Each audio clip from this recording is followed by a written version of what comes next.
8 million people a year are diagnosed and pass away from cancer. 4 million of those deaths are preventable. It literally is a disease that affects every single person on the planet. So cancer is hard to solve because of the complexity.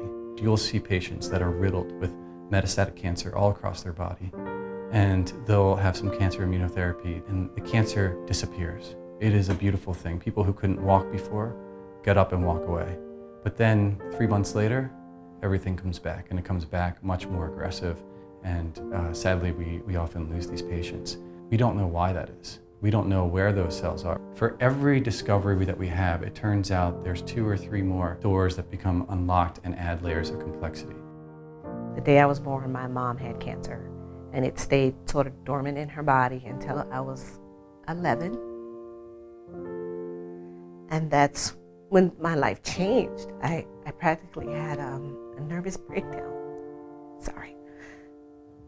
And so she went through that treatment, and she had surgery and chemo and all those things. And I just remember just being panicked, and I didn't want to leave the house, and I didn't want to go to school, and I didn't want to go hang out with my friends, because I literally would just want to sit and look at my mother, who maybe had just had treatment, and watching her just deal with that, and just making sure, like, if I just keep my eyes on her, she'll live, she'll be okay, and getting through that. And then she gets diagnosed again, but it's a different cancer, and then getting back on that cycle, and then she goes into remission, and then she gets diagnosed again. What I think there's hope is that there is a little bit of a democratization of exploring biological sciences. You're going to have ideas and designs and solutions that no one could have ever imagined, because they are not going to be affected by current paradigms. CRISPR, when I started my research, no idea what CRISPR was, and now it's about to change the world. I mean, you could potentially introduce something that could change the sort of genome in a tumor and cause it to shrink up and die.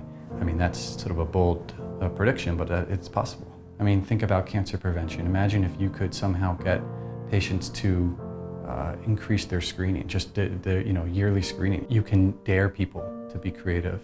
They can build upon existing technologies. It's a wide space, there's a lot to play, but it's also something that needs a change, it needs a catalyst. And I think that XPRIZE can serve as that catalyst. It's a different life when you know that you have the possibility, a strong possibility of getting cancer, and what that means and how you approach life. And it changes your decisions. I had to explain this to my daughter when she was maybe 12.